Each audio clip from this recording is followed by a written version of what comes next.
మనం అలిస్ బ్లూలో ఒక అకౌంట్ తీసుకున్న తర్వాత ఒక స్టాక్ని ఏ విధంగా బై చేయాలి అనే ప్రాసెస్ ఇప్పుడు ఈ వీడియోలో చూద్దాం. దీనికోసం వాచ్ లిస్ట్ పేజ్ ఓపెన్ చేసి అందులో ఎండబ్ల్యూ లిస్ట్ 1, ఎండబ్ల్యూ లిస్ట్ 2 అనే 5 లిస్టుల వరకు ఉంటాయి. అందులో ఏదో ఒక లిస్టులో మనకు కావాల్సిన స్టాక్ని ముందుగా యాడ్ చేసుకోవాలి.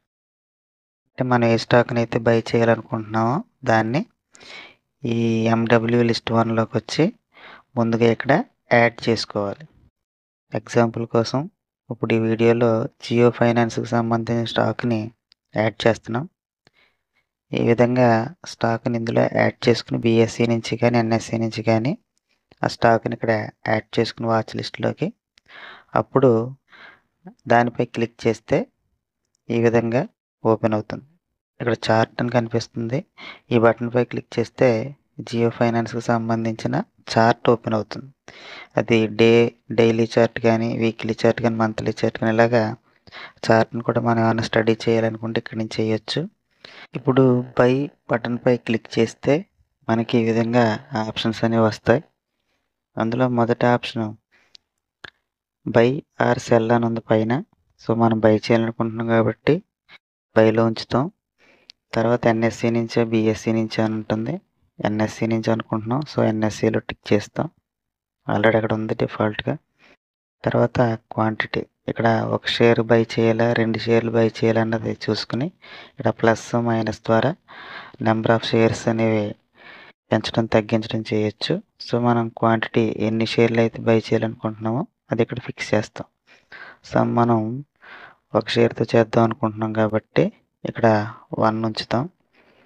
తర్వాత వెరైటీ, ఇక్కడ రెగ్యులర్ బిఓ AM1 కనిపిస్తున్నాయి. సో మనం రెగ్యులర్లోనే ఉంచాలి. తర్వాత order type, market order, limit order, SL order, SLM అలాగా 4 ఆర్డర్స్ టైప్స్ ఉన్నాయి ఇక్కడ. వీటిపై మళ్ళీ ఒక వీడియో చేసుకుందాం.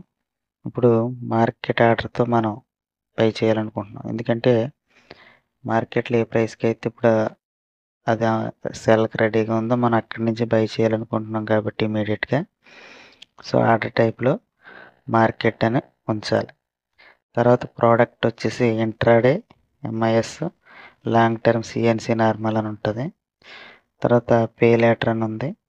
సో మనం లాంగ్ టర్మ్ అంటే ఈ స్టాక్ని ఈ రోజు కొని కొద్ది కాలం హోల్డ్ చేద్దాం అనుకుంటున్నాం కాబట్టి మనం లాంగ్ టర్మ్లో క్లిక్ చేయాలి. తర్వాత మిగతా అన్నీ సేమ్ అలా ఉంచేసి వ్యాలిడిటీ కానీ డిస్క్లోజ్డ్ క్వాంటిటీ కానీ అవేమీ మార్చం, అలా ఉంచేస్తాం. ఒకసారి మళ్ళీ వెరిఫై చేసుకుని అన్నీ బైలో ఉండాలి. తర్వాత ఎన్ఎస్సి నుంచి quantity 1, variety regular, order type వచ్చేసి market order, product long term. ఇప్పుడు మనం బై ఆర్డర్పై క్లిక్ చేయాలి. ఇక్కడ ఒక నోటిఫికేషన్ వచ్చింది. దీంట్లో ఎస్ అని ఉంది. ఎస్ అనే బటన్పై క్లిక్ చేస్తే ఇప్పుడు ఈ జియో పిన్ అనే స్టాక్ మనకి యాడ్ అయిపోతుంది. ఇక్కడతో మన బయ్యింగ్ ప్రాసెస్ కంప్లీట్ అయినట్టే.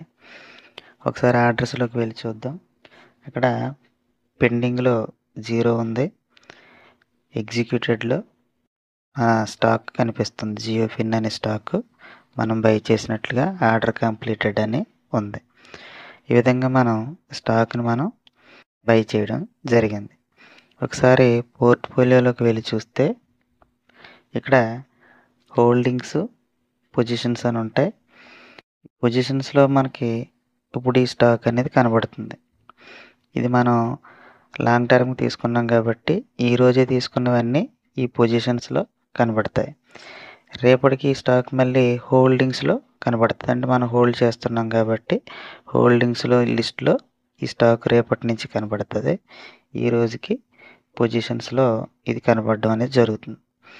సో ఈ విధంగా మనం ఏదైనా ఒక స్టాక్ని బై చేయాలనుకున్నప్పుడు ముందుగా దాన్ని వాచ్ లిస్ట్లో యాడ్ చేసుకుని దాని చార్ట్ని కూడా పరిశీలించాలంటే పరిశీలించి అప్పుడు అక్కడి నుంచి బై చేస్తాం.